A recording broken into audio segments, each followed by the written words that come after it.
Hello, hello. See who we got on, if anybody yet. I know there's a couple going on. Hey, Sandy. Good to see you. Thanks for coming out. We're trying something a little bit different tonight. We're gonna do a tour. We're gonna do a tour of the fish room, what we got going on here, all the changes we got going on. We'll do a bit of feedings. Yeah, and we are streaming not only to YouTube tonight, but we're streaming to Facebook tonight as well. Fusion Fox here, who is actually Connor. He's my partner's son, and he's going to help me out with some camera work tonight and whatnot. When I got my hands full doing stuff, he's going to give me a hand with some camera work. And I don't know if everybody noticed. I'll see if I can put it back up here. Here, if I take me off the street, then you won't be able to hear me. But anyways, our banner for our YouTube channel has been changed, and that was Connor. He surprised me with that actually, and I think it looks really cool. It's a nice little change. Hey, Gnarly Fish Tanks, good to see you. Thanks for coming out. We're planning on a little bit of a tour. What else I'd like to do is I have some fresh hatch brine shrimp. I'd like to watch you guys see the clownfish babies eat fresh hatch brine shrimp.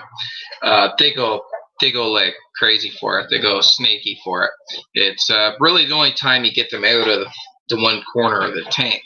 But it's not all about the clownfish tonight. Tonight we're gonna have a look at all the tanks, what's going on, the changes we've made, and let you see just some of the diversity we have of fish down here. So yeah, we'll see how many we got in. Well, we've got a few in. More news for us here. We got we're just not really a lot has changed other than we're going full steam ahead with these clownfish babies. We got more eggs laid.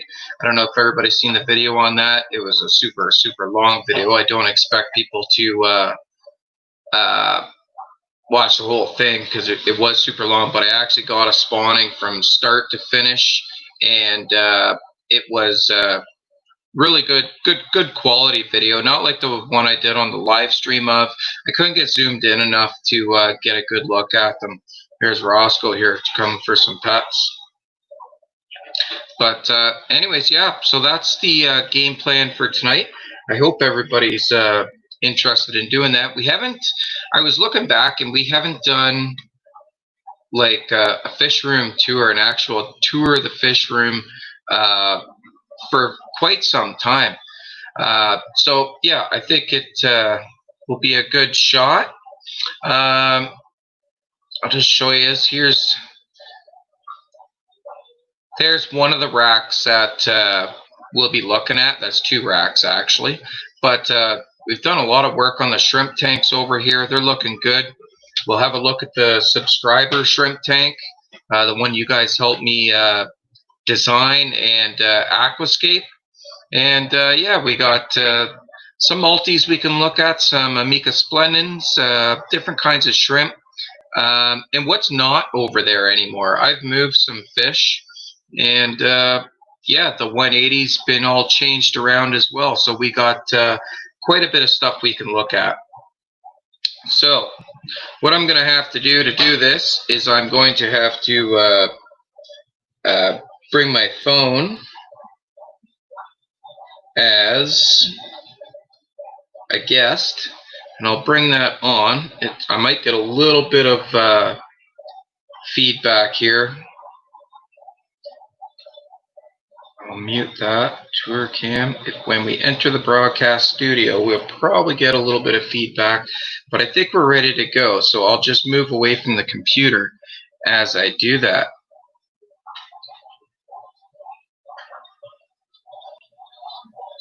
Actually, no, well, there's the feedback.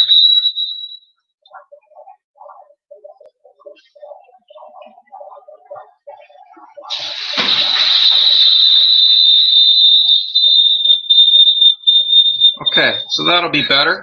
So I'm going to leave the table here at the computer and going to hit the mobile.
Sorry, everybody. Can you turn that off?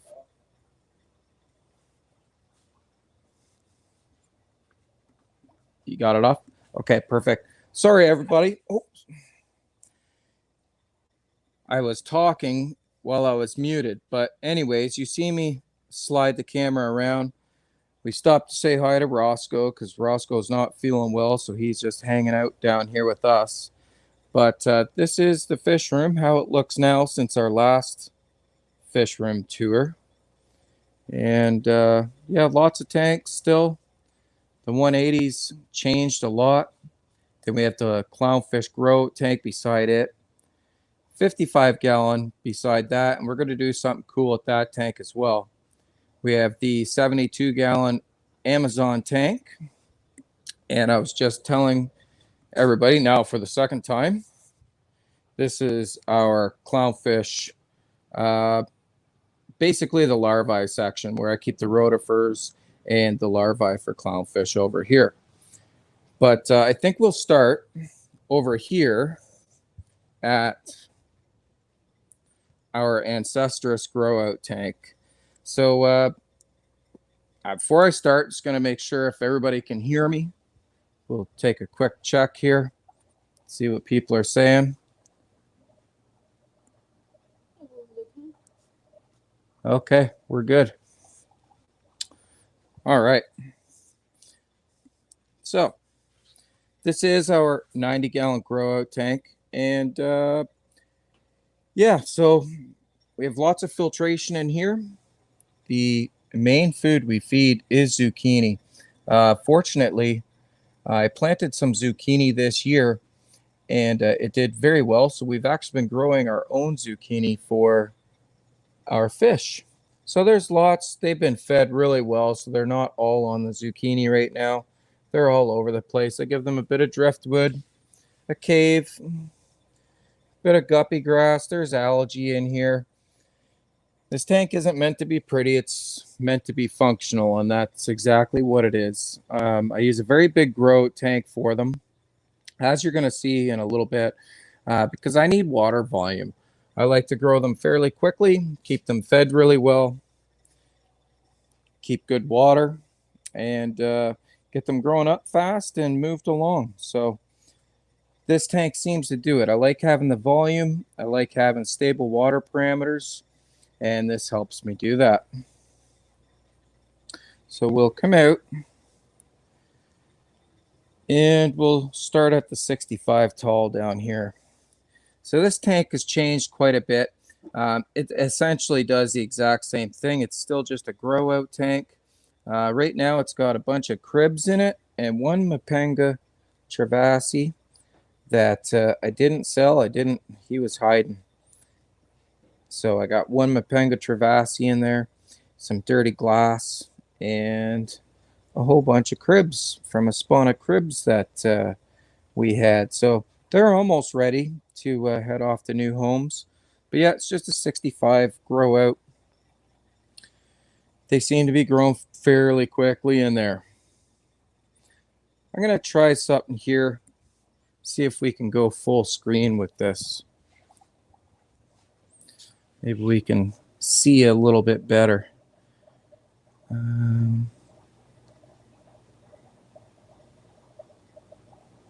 No. My mic is muted. For the computer. Not for you. Oh, that's... Oh.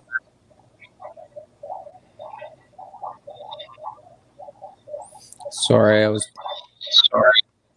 trying to get this so I could have it big. No.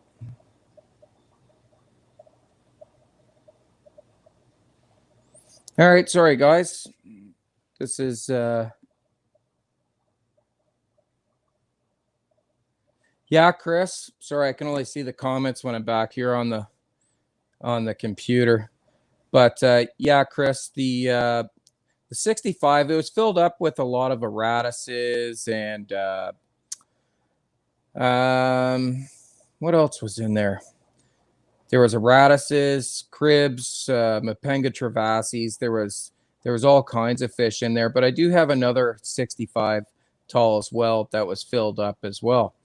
Sorry, I'll just catch up on people that have showed up since I've looked. Sorry, guys, I'm walking around doing a tour, and I don't have the I can't see the comment, so I'll have to maybe bring the iPad around with me as well. But Benny, thanks for showing up. Sand Creek Aquatics too, hello, thanks for showing up. Jason, hello, sir. Good to see you, buddy. And Chris Blake from the Durham region, thanks for showing up. So we'll get back to where we were here, but the next tank up is a multifasciatus tank. And these guys, it's a very mature colony. They do really, really well. Right now, they're not producing quite as much as they normally do, and that's because the water is a little bit cold. I got to get a new heater in here for them. I noticed the temp was a little bit low. So, but yeah, they're a very solid colony. There's a couple of smaller guys in there now. They just use escargot shells. You can get them at the dollar store. If you know people that eat snails, you can get them from there. They really work the best. One thing I'm going to point out that I've had problems in the past, and this was my solution to it, was I would have issues sometimes. They would sometimes bicker too much. And these guys are the craziest fish to watch bicker, because they literally fill each other's shells up with sand or gravel, whatever you have. It's actually quite comical to watch neighbors bicker. But I found I got a lot less bickering when I put a rock in the middle of the tank to separate the two sides of the tank.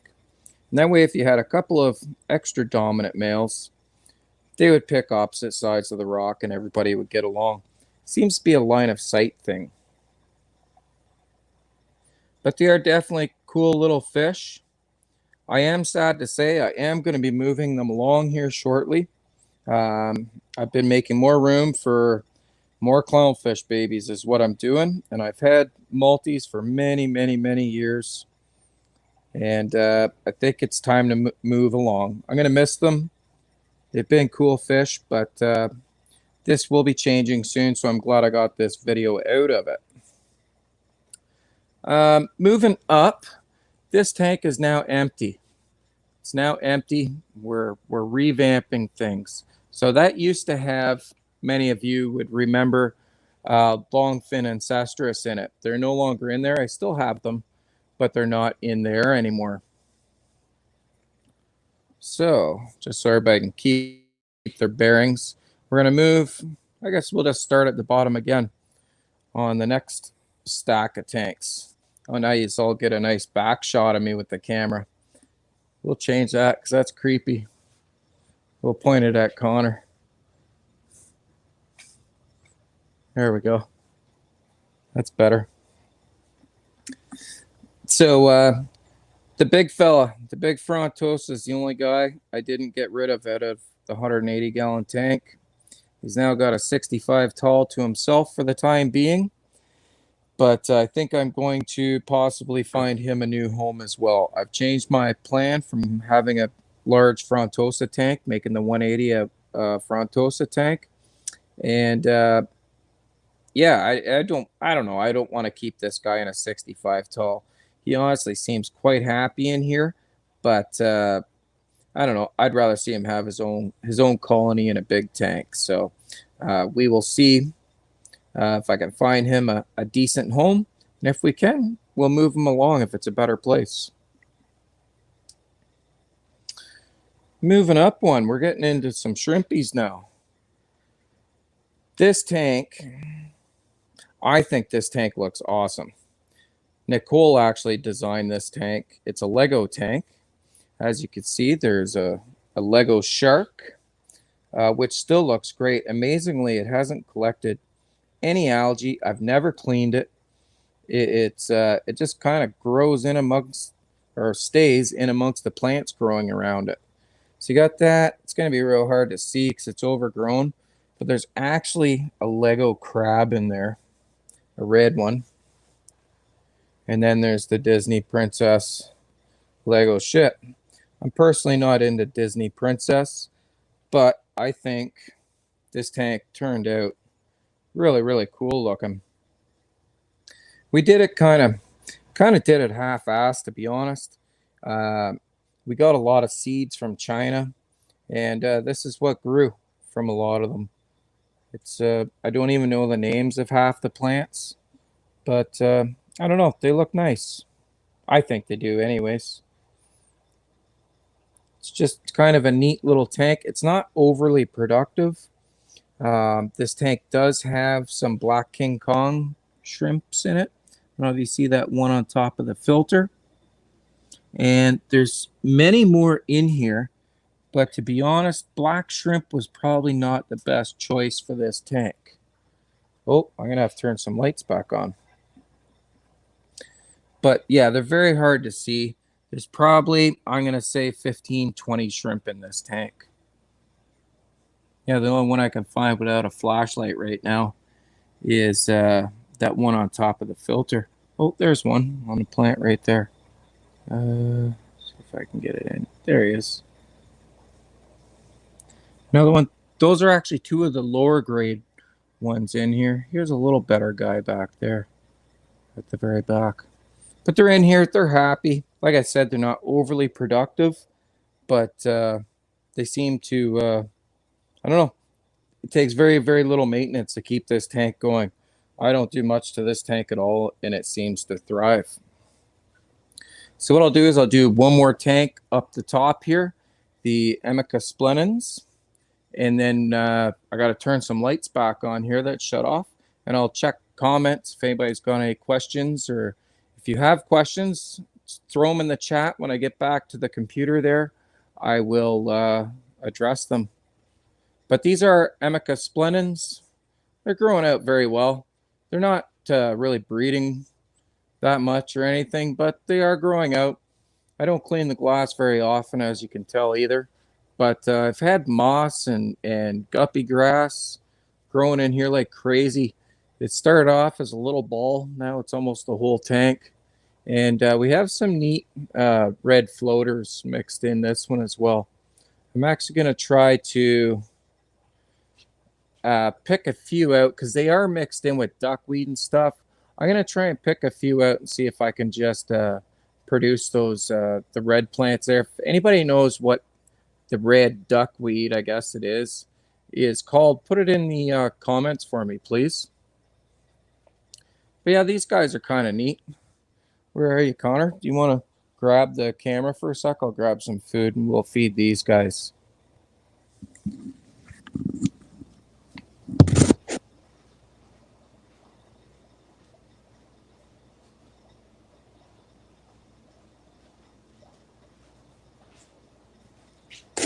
All right.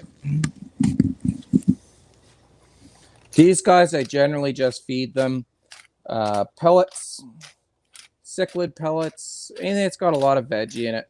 Veggie cichlid, and I just put them in a grinder, grind them up, and swish them in. And they seem to do pretty good on it. They seem to enjoy them. They eat most of it. There is a couple of longfin ancestors in there as well. They'll clean up whatever they don't eat.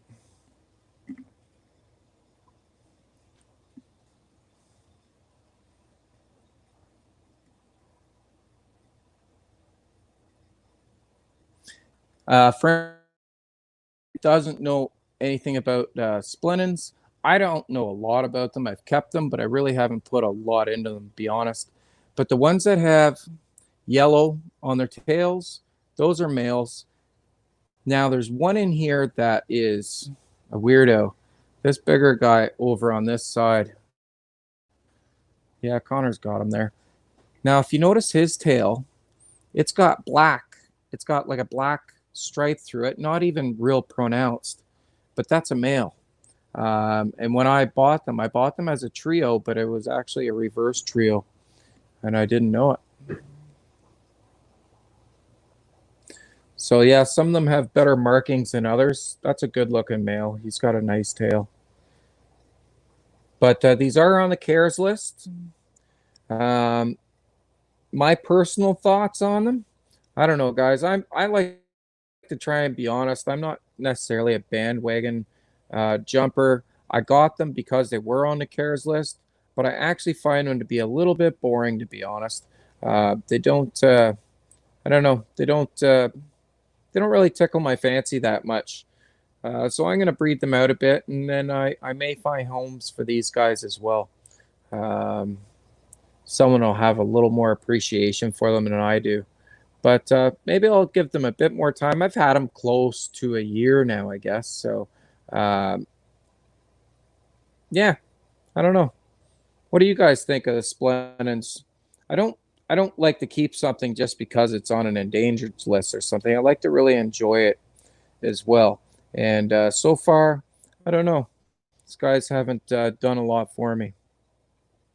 But anyways, I will check some comments and questions, check in with the chat for a sec, and then we'll get on to the next rack.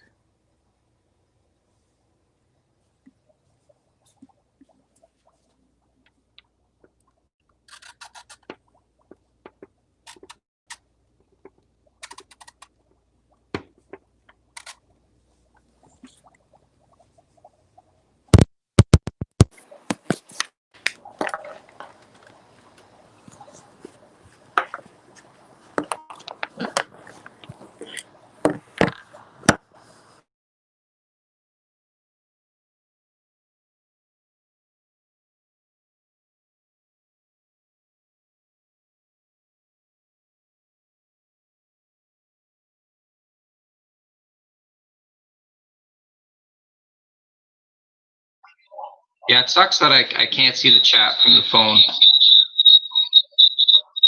I'm just going to move this away a bit.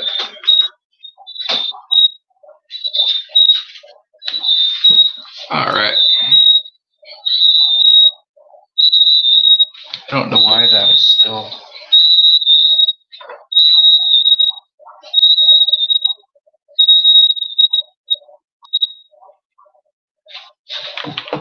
All right. That's better. That was driving me nuts. Yeah, we got a few cichlids here. Not too many cichlids anymore. Not too many. Sorry, I'll go up here a little bit. Okay. Yeah, yeah, for sure, Jason. The multis are crazy, man. They'll literally bury the other person's shell. If they don't get out of the shell, they'll bury them alive inside.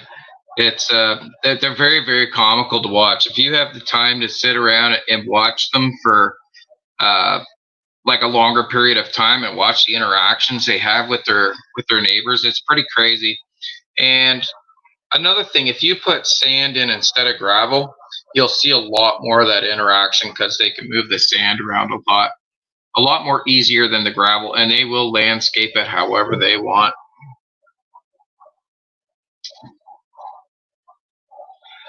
You really want a shelly tank and you didn't hear. Yeah, so the best shells to use are like escargot shells. Those are like perfect size for them. They they don't get any bigger than the biggest ones you've seen in my tank there. And yeah, they work great. You can get them at the dollar store sometimes at like a whole bag for a couple of bucks, or yeah, used escargot shells if you clean them out really really well. Thank you, sir. That was just the first tank of shrimps. We got lots of shrimps to go. Yeah, that was my partner Nicole's creation. Um, yeah, she did a really really great job on that. Yeah, you could use little conch shells too. Any type of shell with an opening big enough for them to get in.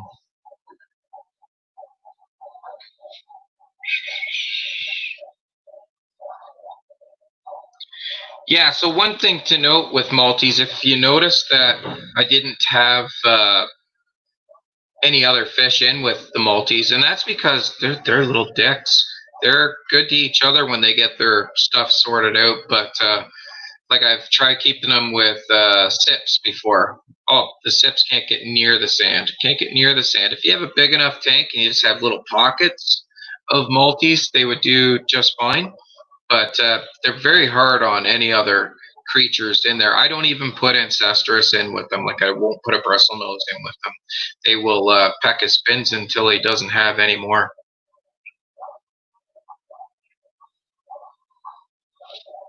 Okay. We're caught up on chat, I think. Perfect.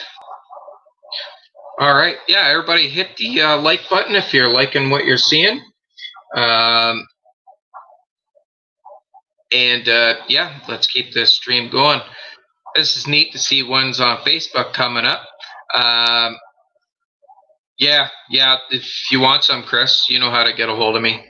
I got quite a few there myself, and I don't know if he's on or not. I don't think he said anything. Might be on. Steve Langley has a whole bunch of the Emica splenens as well. All right. I see the post. It's not up here yet, but it's coming. Yeah, Sand Creek. A 20-gallon is great for shellies. If you can get a 20-gallon long, that would be the best. If you could get a 20-gallon long. The reason being is that a standard 20-gallon is a lot taller and it doesn't have as big of a footprint.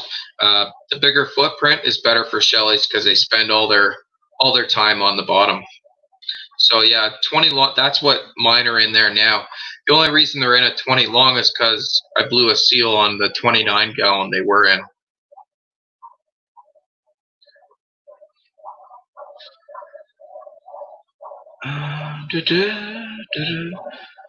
Hello, Lazarus. We're doing well. I hope you're doing well as well. Yeah, it'll work out a lot better for you, for them. Like I said, it'll just give them a little bit more space to do what they need to do. So I think what I'm gonna do now is I can't go too long tonight because I've been working and I got to get up early tomorrow for work again. So I got to keep the tour going because I'm trying to get the two are complete. So I'm going to keep trucking along. We're going to hit the shrimp rack now. You can switch that camera back in a sec, Connor, and mute that.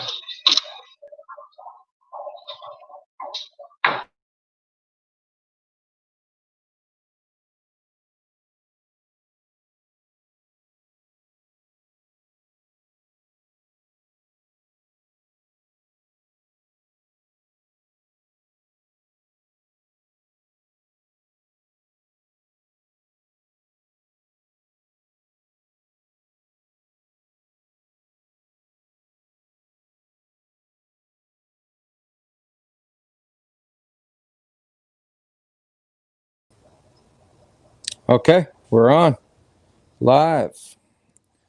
All right, so what we're looking at, just so everybody can tell, we just did that rack there from bottom to top.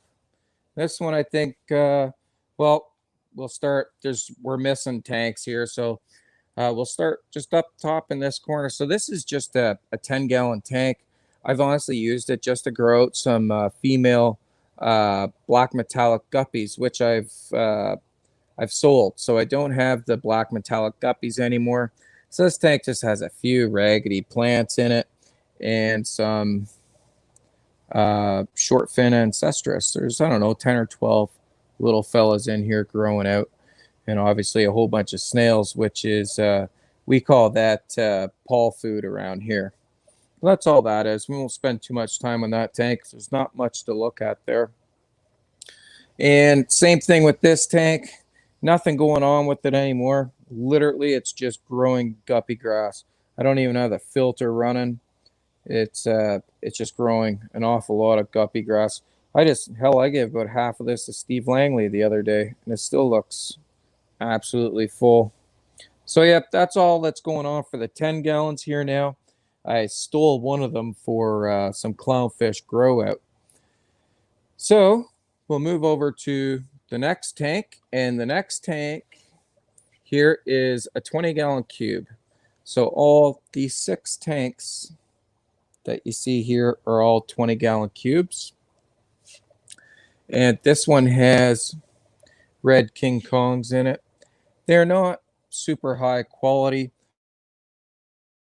There's no extremes in here or anything. What I had some problems with this tank. I don't know what they were, but I was getting some major shrimp losses. I was losing a couple every day. I tried everything, and I don't know. I guess enough water changes. I must have got something in there, and they stopped dying. So they've stopped dying, and we have a couple of buried females in there. So that's good. I'm hoping they'll be productive, and we'll fill this tank back up with them again. Everybody seems healthy now. Again, this tank, I didn't do a whole lot with it for plants. I can only keep up with so many, I guess so many like really planted tanks. Oh, thanks, Lazarus. I actually seen a message come up. I don't usually see it. But yeah, so I can only do so many like elaborately planted tanks and still have time for life too. So some of them just get the bare basics, just enough to keep them healthy. I like to keep plants in the tank to keep them healthy. And yeah, but yeah, there is some nice shrimp in there, and hopefully we get some more babies. So next tank down. This one is stacked with shrimp.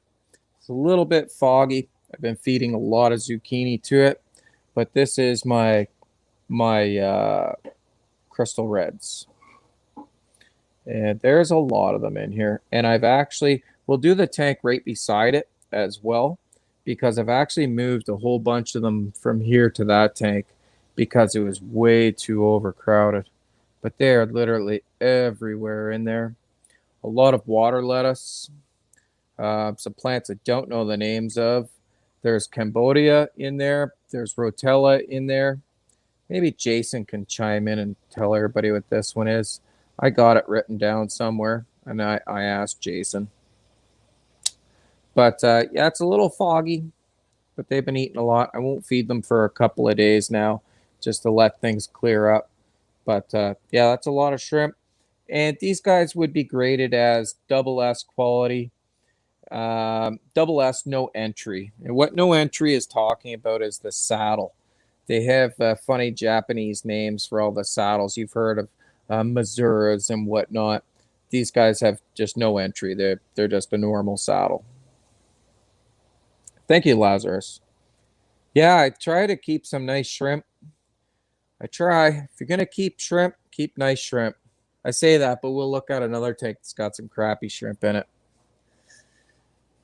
But here's the tank directly beside it. Now it's scaped a little bit nicer. I did put a little more into this one. Again, this is another Nicole Lego tank. She's got some more princess stuff in there and boats and whatnot. We got some shrimp logs.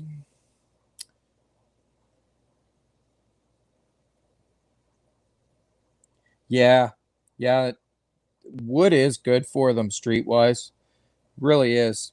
And like that's a piece of aspen that I just cored out. They love that. They love the cholla wood. I don't know if I see any in here, but I generally put a few alder cones in once in a while. They may have eaten them up or dissolved. But yeah, other than the ugly looking fork in there, holding their zucchini down, these guys seem like they settled in quite well. The rotella's growing right to the water surface. There's a big anubias back there as well. I don't think there's any alotus in here, just some guppy grass. And we have some moss, some Christmas moss on the cholla wood that's growing really, really nice. Really nice. This tank's filled in quite a bit. Quite a bit. We'll try to get a little bit of a top view. That's what we're looking at from the top. Nice little tank. I like this size of tank. It's really deep. You can get the effect that it just goes forever. That it's just plants forever. Kind of get the lake effect, I guess. That's what I'm trying to say.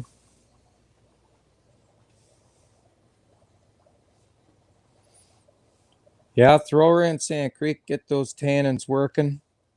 So we're going to come back over here that we've already seen, and we'll go right down to the very bottom tank. Hey, Dragon Lair, good to see you. Are you posting those? Is that why I can see them? Oh, good job. Connor's all over it. So this tank here, again, it's not overly decked out with plants, but what this tank lacks in plants, it makes up for in livestock. So this tank is my Blue Bolt tank. My Blue Bolt Caridinus, and we have some gorgeous ones. This fella right there, I wish it would come up to the front so we could get a better look at it, because that is one gorgeous shrimp. But anyways, it's not. This guy hiding behind that plant over there is absolutely gorgeous too. And then we got all kinds of different colors in here, different variants, but they're all very nice shrimp. There's a little baby right there. Actually, there's quite a few little babies in here. There's a couple more there. So this is good. Another one right on the zucchini. We like to see lots of babies. I love this. Is probably my favorite color shrimp. I wish I didn't make it the bottom rack. Would have been better if it wasn't on the bottom of the rack. I'd spend more time on it and I'd pay more attention to it. Well, since my old bones are already on the ground here on the bottom rack, we will just move over to the tank right beside it. And this is the tank that I got you guys to help me escape. It's changed quite a bit. We had some big algae problems. So some got taken out, some more got added, some have been replanted, and it was just done. So some don't look that well. Those rotellas up front don't look that well. Those alotus don't look that well. but I did give them a bleach dip, so that's why they don't look that well. They should come back just fine. So for livestock in this tank, we just put a whole bunch of different shrimp in here. There's blue bolts, lots of blue bolts. What else can we see? There's a King Kong, a black King Kong, right at the back. I don't know if we can get them in there. They seem to be at the back. But there's some crystal reds in here. There is a couple of baby ancestress in here as well. But overall, this tank, I think, is filled out quite nicely. I had to take a lot of the mosses out because they got full of algae. But it's, yeah, just a cool looking little tank. I just trimmed it down, so it hasn't even grown back in yet. But it will, and it'll look fantastic. Have you been seeing the comments? No. We got a few more. Yeah, but I've been like because they haven't been showing up. Oh, Someone okay. says that your birch caves are awesome. They've had them for they've had several for a couple years. Shrimp and puckers love them. Who's that? Taylor's Aquatics. Hi, Bob. Thanks for joining the show. I'll go and check the comments in just a sec. I don't get them on here very well when I'm going live, using my phone as a guest anyways. But this tank here, this is the one up on the very top of this rack. It's had some giant changes in the last little bit too. I was growing out a bunch of Odessa barbs in here. They've gone to Steve Langley's house as well. And Steve's going to raise them out more and probably try to breed them. So I'm glad they went to a good home. So all we have left in here, no guppies in here anymore. They've all been sold as well, is our future breeding stock of Ancestress now. I should mention there is a mono shrimp in here as well. But these are our future longfin Ancestress breeding stock. There's one of our mono shrimp. That's a male. There's a fully loaded female in here.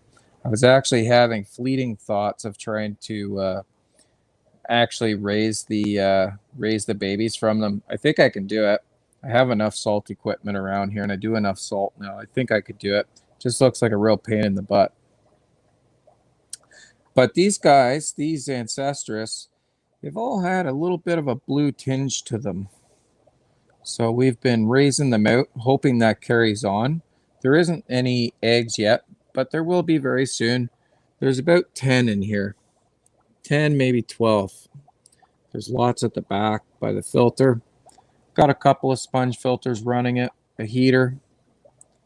And they seem quite happy in here, and they're doing quite well. They're growing fast. These guys aren't very old at all. This guy right here, he's actually starting to get some horns already. So that's definitely a male. I've seen a couple that seem to be getting some spikes on their head. So there's definitely a couple of males. And I guess, well, that one's a male as well. That one right up top there coming at us. That's a male as well. But yeah, hopefully we get some good breeders from these guys.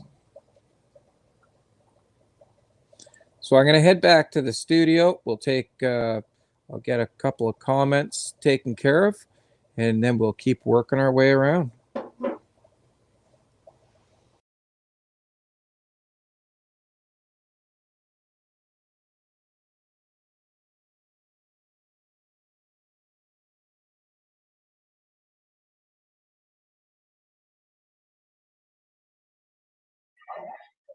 Hello. We are back. Oh, I gotta go way back up here. Sorry, guys. I wish I could answer questions better when I'm around, but it's difficult to do on that phone. Hello, Chevy Fish. Welcome. Dragon Lair, welcome. Streetwise, we've talked to you too. Who else do we got in here?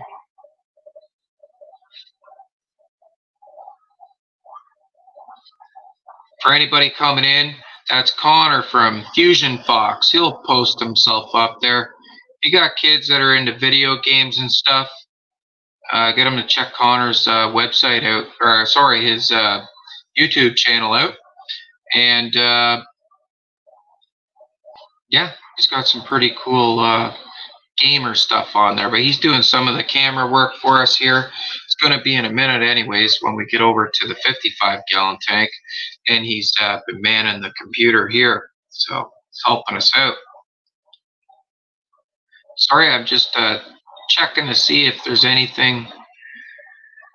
Sweet gumballs work great. What do they work for, Dragon Lair? I meant to ask you that when I seen that come up. Yeah, I got a lot of guppy grass. Wait till you see this 55-gallon tank. You want to see guppy grass. It's absolutely insane, the amount of guppy grass.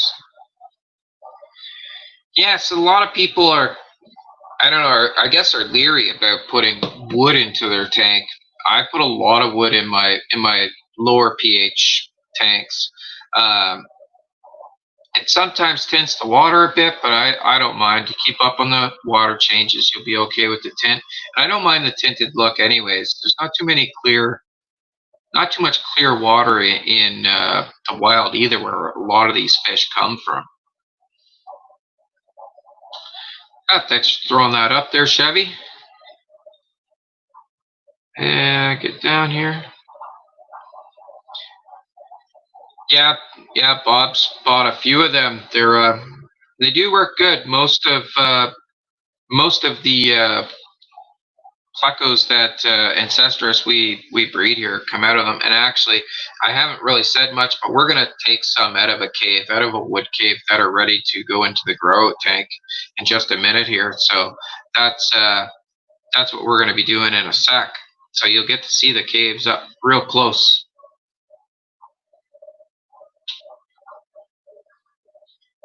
Yeah, so I gotta see what Dragon Lair's talking about here.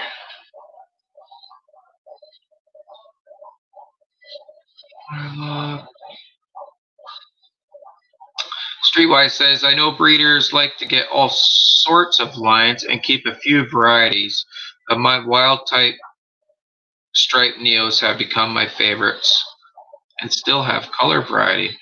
I got some wild looking ones actually right where Connor is, actually, if you move that way just a bit, Connor, in that tank right there. There's cherries in there, but there's some wild colors in there as well. You can go back there if you want, Connor. That's fine.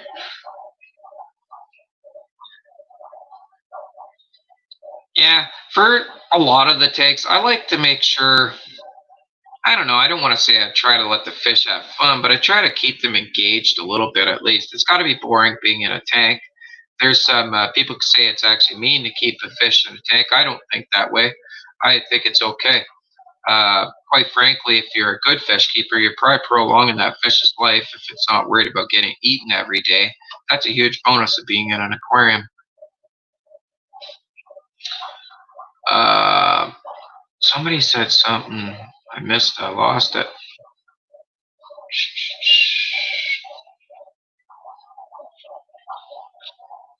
One sec. I've never bred puffers. I've not. I hope I didn't say I did, because I've never bred puffers. I keep a puffer fish, but I've never bred puffers. Bred clownfish for saltwater, but not puffers yet. Sandy says, I want to do a sticker board for a long time. Yes. I think you got one of my stickers, didn't you, Sandy? I think. If not, I can get you one. Have a good day, Lazarus. All right.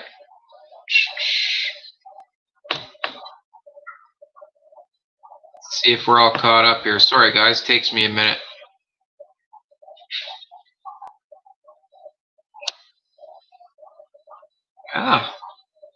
Very good. Good tip, Dragon Lair.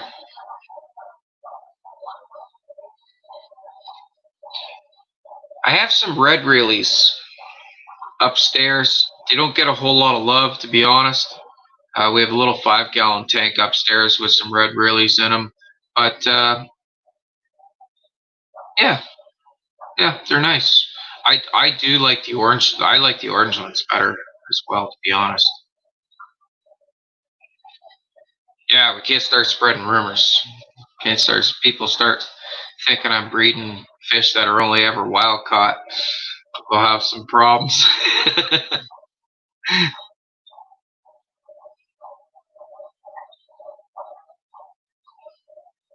Okay, we'll hook you up with one. Yeah, so there's lots of different shell dwellers. You could get into some brevis, some ocelotus. Ocelotus golds are really nice. I like them. If I was gonna get another shelly now, it'd probably be an ocelotus gold. If a fish is born and bred in a tank, that's all they know and are fine with it. It's taking them from the wild and splitting up their families and putting them in a small tank. That is cruel. Yeah, it's not the best. How do I put this? I agree with you, but I don't agree with you. I agree with you in the fact that yes, you're taking them from what they know. You're putting them through a traumatic uh, uh, health event by transporting them wherever they're coming from, and then yeah, let's be honest too. Out of all the fish keepers out there, I'm not even gonna say fish keepers. People that buy aquariums. There's fish keepers and there's people that buy aquariums. So between the people that buy aquariums and fish keepers out there, not all of them are going to be treated as well as the others as well, right? But the one thing, if you're doing a tank properly and you don't have a prey predator thing going on in your tank, not saying it's not proper, but if that's what you're into, then this statement has no bearing. But if you have it so that nobody's being preyed upon, then that's a pretty good life, not always having to look over your shoulder to see if somebody's going to eat you. I guess that's my way of looking at it. I definitely see your points, though. Yeah, carbon reelies are nice too. I like those, Chris.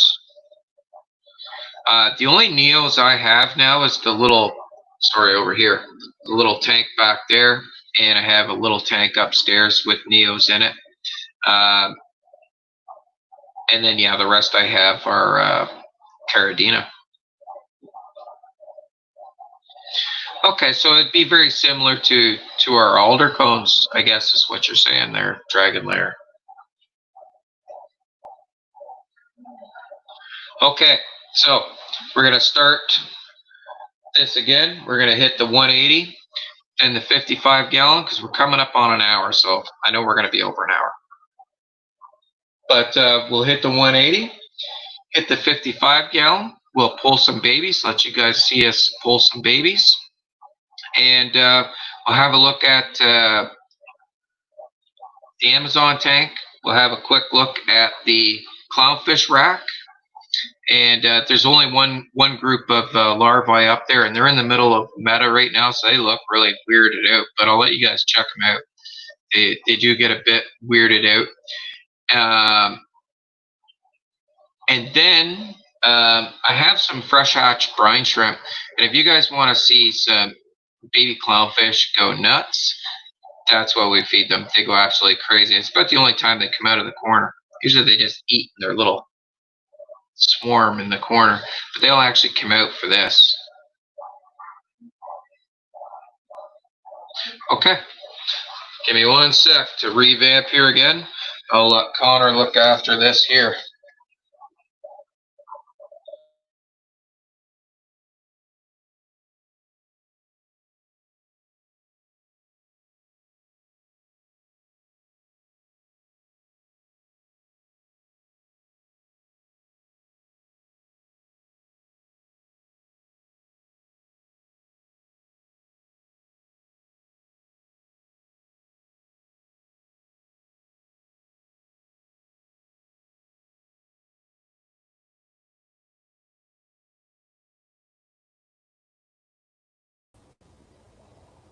Okay. So this is the 180. I'm not sure if people have not seen it before, but it is powered with an FX6, Marineland 360 canister filters, and it's also powered with an above tank aquaponics system that grows pothos. And it grows pothos very well. I got pretty big hands, and those leaves are pretty close to the size of my hand. We have one more plant growing back here as well, and I got some of these. I got the pothos holders and the sweet potato holder, and I did a video on that. Maybe mods could find that for me. I did a review of it, of the pothos holder, and you know what? It's growing a sweet potato out of it just like it's supposed to. So that's pretty neat, pretty cool. But the 180 has changed. It's no longer a giant cichlid tank. It does still have some cichlids in it. Don't mind the fogginess and the particles floating. They've eaten a ton of zucchini in here. But the cichlids that are in it are Parasip nigrinus. They're from Lake Tanganyika. They're beautiful, beautiful sip. I love them. I really do. These are one of my favorite types of sip, even though they're a parasip. But they spend more time down around the bottom too. One of them is a albino female right there. But I'm expecting some mouthfuls from these guys anytime soon. They were just doing a jig right there. Now, the other fish that are in here is I've put a large amount of longfin ancestris in here. They're everywhere in here. I honestly lost count of how many I put in. One thing I do know is I own a lot of pairs of longfin ancestris. There's a big male right up under there. They're absolutely everywhere in here. They're all over these caves. Down here. Oh boy, everywhere. Everywhere. The sips, and we got some mosses, a little bit of rotella. Again, these plants, I keep forgetting the name. I just got Steve to send it to me. I got these from Steve Langley a long time ago. But I planted them. They grow kind of like a tree. So I thought with the 24-inch deep tank, why not just let them go? So that's the 180 in a nutshell. Oops, sorry for that. The 180 in a nutshell. Yeah, it works. I like it. I like it. It's a nice change. It's a really nice change. While I'm here, I'll just check if there's any.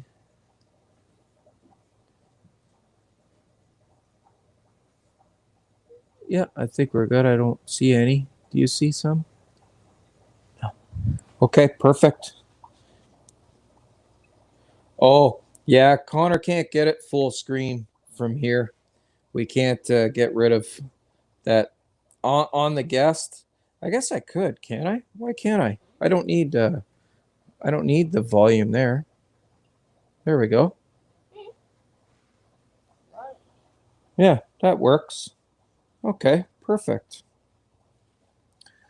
So this is our clownfish grow tank. It's very, very awkward to see fish in this tank, but there they are, all up in the corner. There's about 90, 92 in here now. I did lose a couple, not many, but a couple. But you can see them all. They're all huddled in that corner. But what we'll do is we'll feed them some live brine, and they will definitely come out. We'll feed the parasips as well. I see your question there, Chris. So how the aquaponics works is you can see a pump right there with like a whitish line coming off of it. That line, it's pumping water up. It's tough to see. It's a jungle in here. But somewhere in here, I don't even know if we can get to it. Yeah, it's going to be hard. But anyways, it just hangs over inside there, pumps water in, water flows through. It's got all media bed, gravel, neutral clay pellets. It goes through and it comes out this side. You see that white hose there coming down, PVC? The water pumps back into the tank there. So it comes up, goes through the gravel bed, back in. And the pothos help out with a bit of the excess nutrients in the water. So yeah, it works out pretty cool and it looks nice. I like it. It looks nice. I'd like to cover up.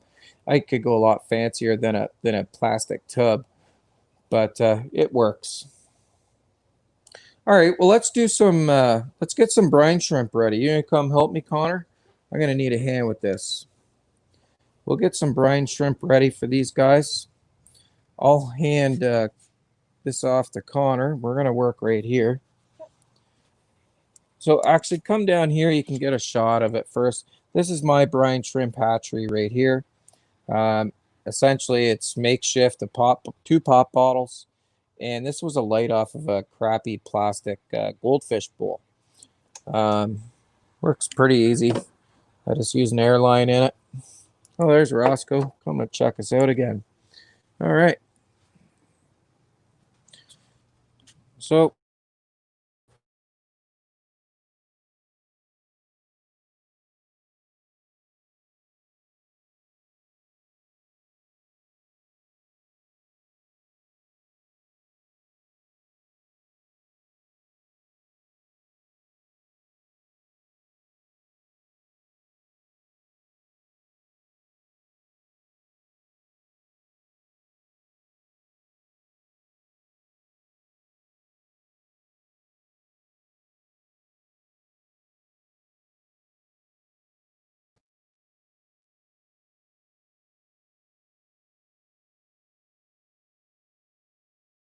oh, there we go. Okay, so what I do, sorry for our amateur technical difficulties, but that's what you get when we don't get paid. So we got to get them to come down. So what I do is just kind of shine the light right about there, and they will start slowly. Get up real close to it, Connor. Maybe people will see the brine shrimp. They'll start slowly funneling their ways down. I use this plunger right here.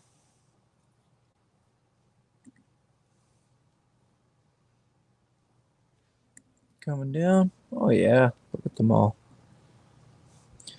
So right here is how I get them out. I use this syringe with a piece of, usually I use just one big piece of rigid, but I ran out. So that's the only piece I have left. So I literally leave this for about, I don't know, another 3 or 4 minutes. So while that's going, getting ready down to the bottom so we can suction them out, although they're loading up pretty quick, we'll have a quick look at the 72-gallon Amazon tank. So this tank's pretty cool. We've had a few difficulties lately with some cyanobacteria. You can see it up here, which sucks. And I've taken this wood out and I've scrubbed it. So I've seen it growing in a couple of places here, and I'd like to take care of it. But this tank does house some L128 Blue Phantom plecos. And right here is an orange seam. Connor, could you grab me that the phone for the flashlight over there? Yes. I could see him inside this cave here. There's an L106 orange seam, Hemi Ancestris, and there's another Blue Phantom right there. Oh, awesome, Connor. Thank you. So we'll see if we can get a look.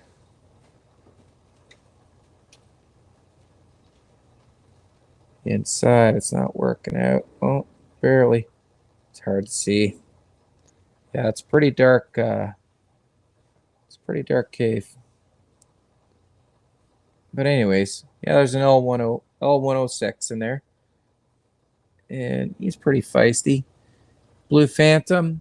And the other inhabitants in this tank are some Fisher woodcats. Here's the male. They look dead when they're not out eating. They just sit there. But they're pretty cool looking when they're out eating. And I did see a female over here. Oh yeah. She's over by this filter here. And there's one more female. I have a trio of them as well. So I have a trio of the L128s, and I have a trio of the Fisher Woodcats, and I have one L06. Oh, hi, Chewy. Thanks for coming by. So that's the Amazon tank, 72-gallon bow front. Let's go get some brine shrimp. They should be ready now.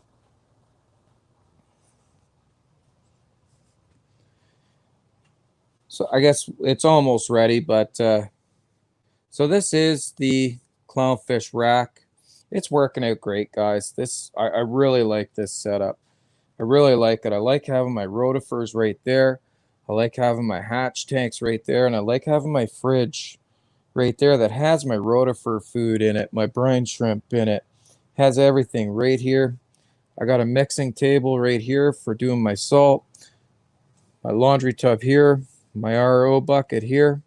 I got everything I need right here, and that's why I like it like this. So this is our newest batch of larvae. There's not that many in here. I messed up, and a few didn't make it. So last time I tried transferring some into this tank, that was a nightmare.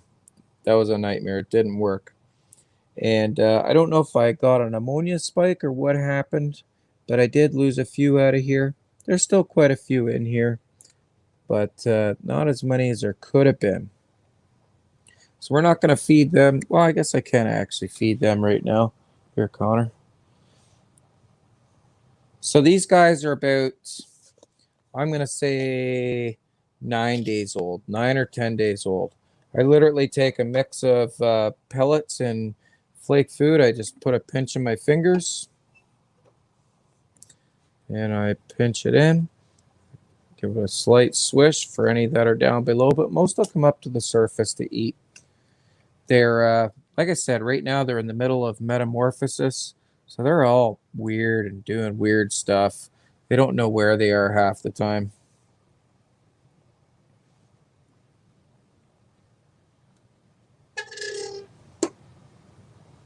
But that's the larvae. We keep the, yeah, sure, come over here. We keep the, what are you doing, Connor? You want to dance? We keep the larvae covered up, the face anyways of the tank, and it keeps them off the glass, and they'll actually like bang their heads off the glass if they see shadows. So we keep it covered up, and that keeps them from doing that. But it looks like we got a good bunch of brine shrimp down there. Yeah, you can close up on them all getting sucked up if you want. So I literally send her down.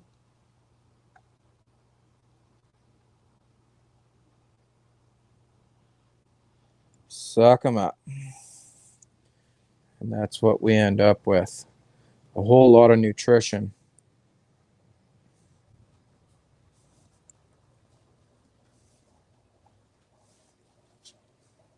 So, a lot of people say brine shrimp's not that nutritious compared to other foods and stuff. The difference is they love brine shrimp. They love eating it. They love chasing it around. They love everything there is to love about brine shrimp. And I see differences in their growth using a lot of brine shrimp. So here, that's how quick they come out and pig out on the brine shrimp.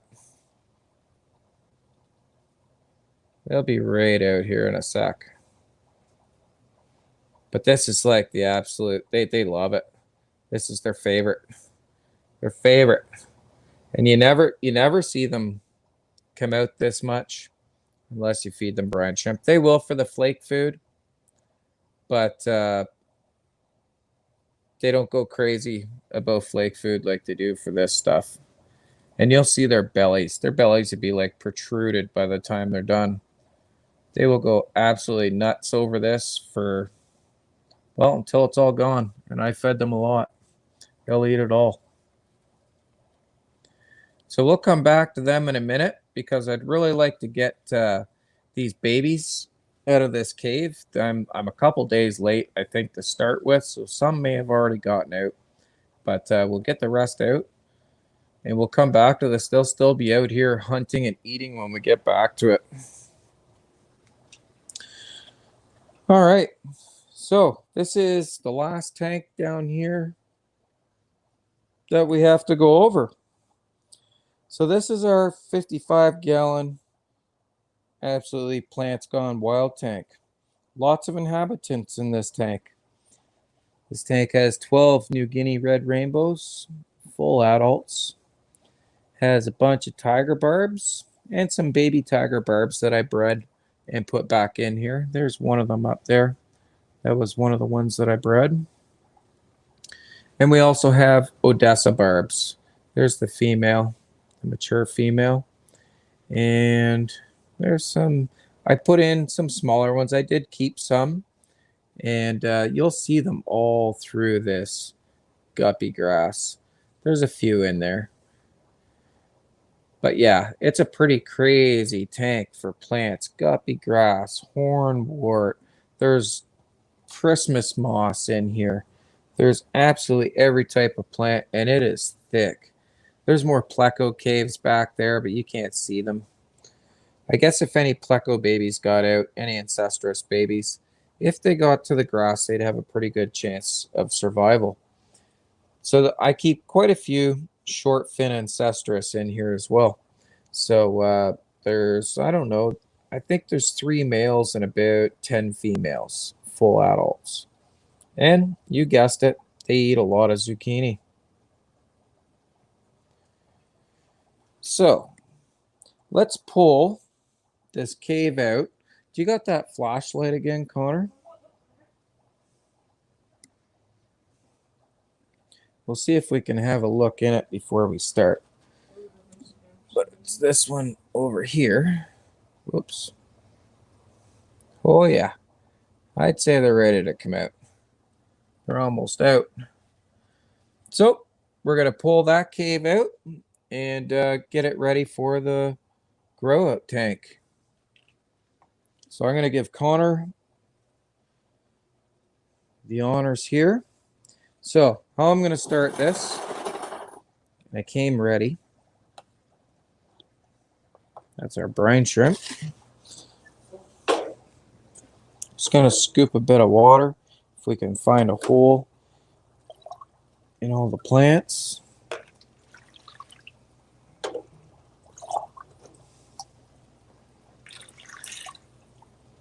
I gotta check this table. It's done a thing to me a couple of times and fell down. I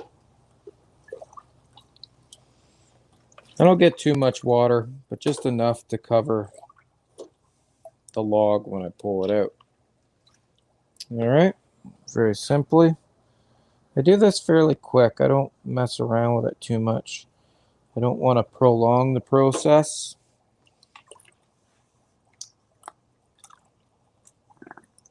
Male's still in there.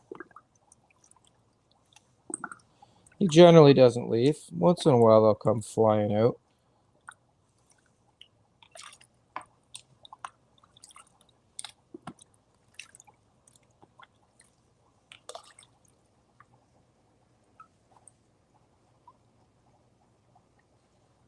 I don't know if you could see in there. The male's still in there. Looks like we got all the babies. That's what I'm looking for. Can you see in there? Yeah. Oh, yeah. There he is. All right, we'll get him back in. And he's no worse for the wear. Now he can go get something to eat. Seen that. we're looking for subscribers. I think we've done fairly well for subscribers, and we're almost at the 1,000. So anybody that is subscribing, thank you. We do appreciate it. Here, we'll have a little bit better look at these guys. So these will just be brown short fins, but there's quite a few in there. I think some got out. There was a huge batch, and some did get out. But yeah, these guys look healthy. Their egg sacs are off. And that's how you collect bristlenose pleco babies. All right. Well, let's put them in the breeder box. So where they're going to go is over here to the 90-gallon in this breeder box. I'm going to get Connor to give me a hand once again. He's going to run the camera. So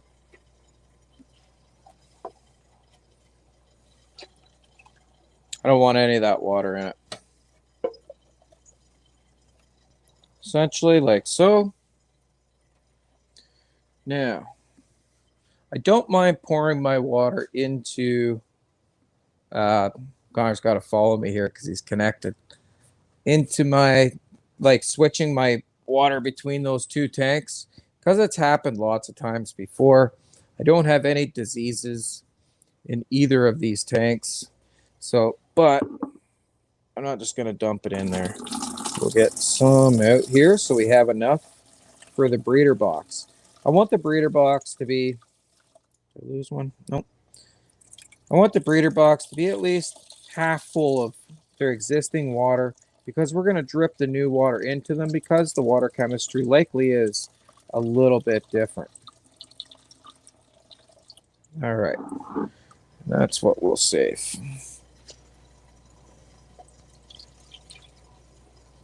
Here they come. I got a wet hand, so if I need to help them... Oh, sorry, Connor. I can help them.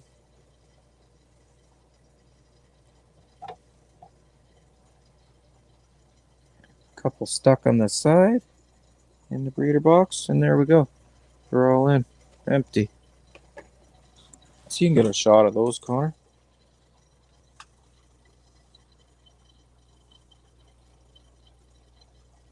So, we'll clean this crap off. Make sure we're bubbling.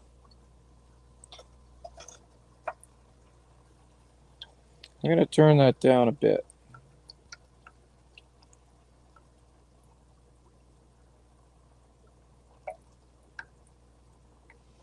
So it's a little bit slower of a drip going in.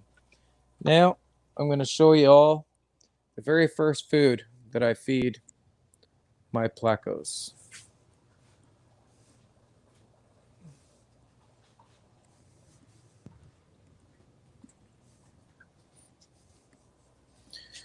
And this food is spirulina powder. This is the very first food that they get, and I believe it helps them get a little bit of a jump start. I guess the first food they get is the wood and biofilm from the wood, but this is the actual first food that I'm going to feed them. And I'm literally going to tint the water green with it. Well, it's going to be more than a tint. I'm going to make the water green with it. I do this, it will settle on the bottom, and then they will eat it. That'll be their first food that they ever get, and that's what they get tonight. Very valuable lesson that I've learned the hard way many times. Getting too much of a rush doing things, forget to put the lid on.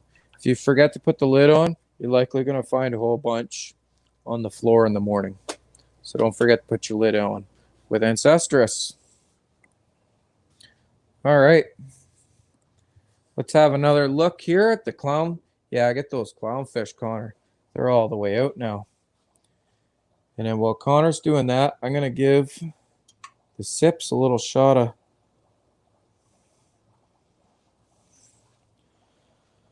brine shrimp. How are those bellies looking? Oh, they look like they're ready to explode. And there's still lots in there. So the sips really like the brine shrimp as well. They eat it up. They love it. They could be actually a little bit picky sometimes, I notice. So I don't mind giving them a little bit of brine shrimp. Get their pickiness gone.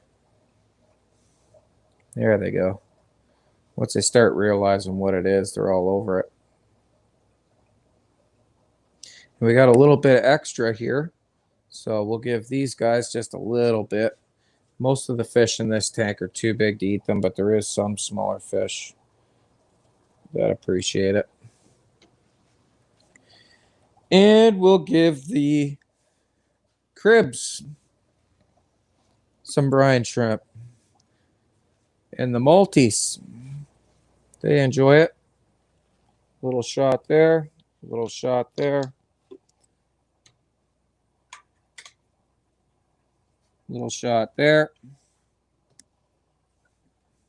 And we'll give the clownfish the rest.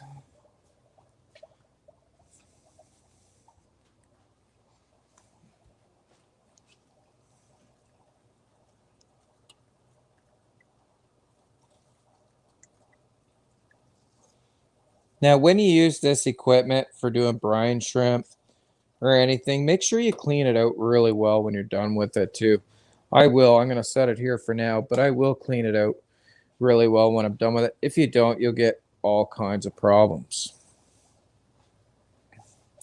Thank you, Connor. Appreciate it. So I guess the only other tank we really didn't look at, and we'll just have a quick look at it because I just did a video on it not very long ago. But this is my little 5-gallon shrimp tank.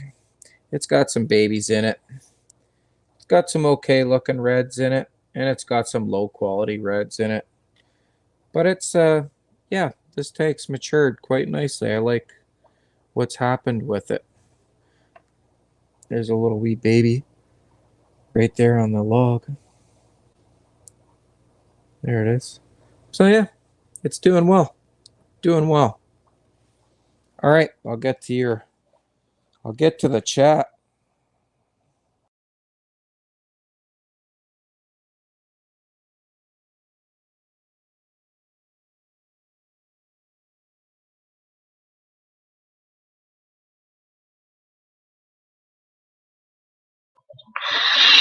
All right. Well, there you go. We had a tour. I hope everybody enjoyed the tour. Yeah, everybody seems, all the fish seem happy, and that's what's important to me.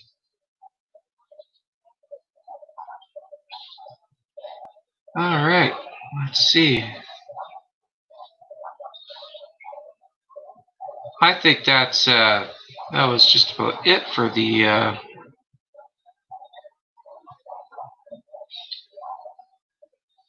for questions on the chat. Does anybody have any questions, comments, concerns? Oh, which one is my Pothos video? I'm not sure. It's the Pothos video, Chevy. It's old. I haven't done a Pothos video for a long time, so it would be way back. Way back. I started doing Aqua. I had another channel. I still have the channel, but I'm not active on it. But my my very first YouTube channel, I did a whole thing on aquaponics. Yeah, I know it's hard to be interactive when I don't have the chat right in front of me.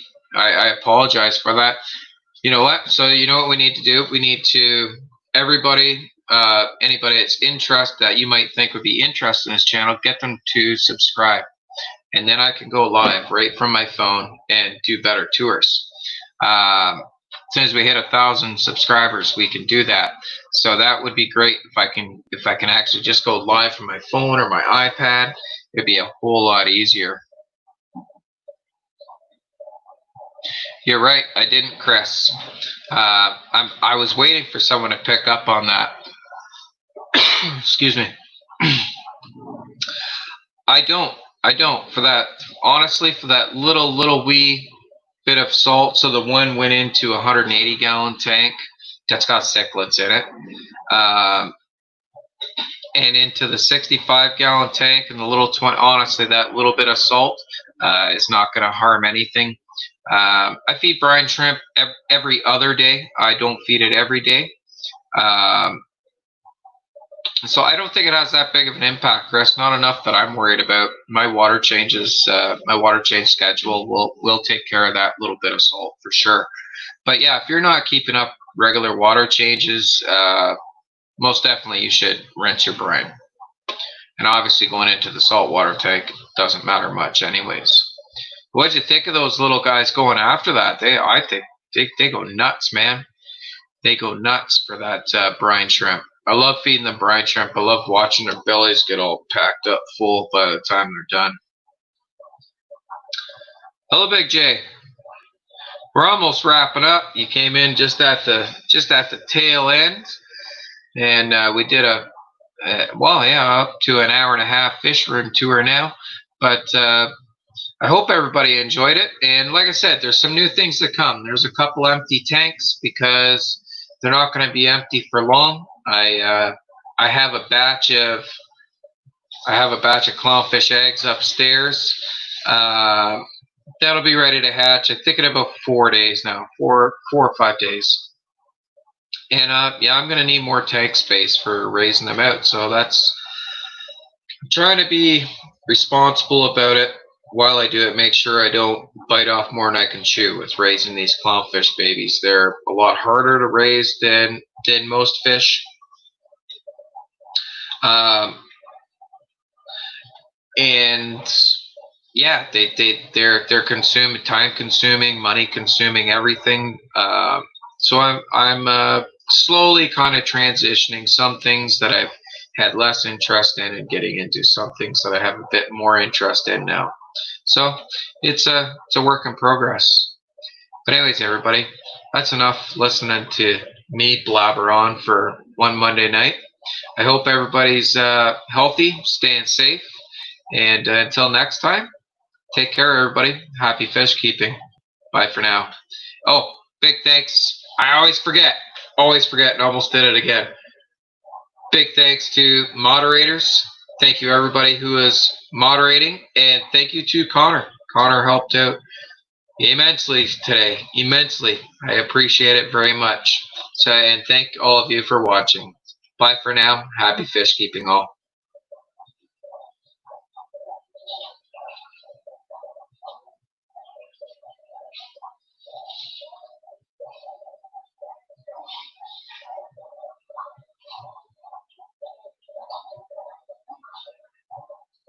Not ending. My broadcast doesn't want to end.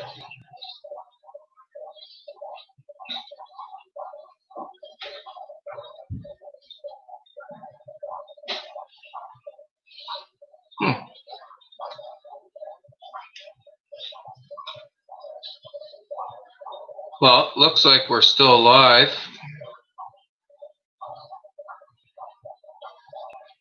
Oops.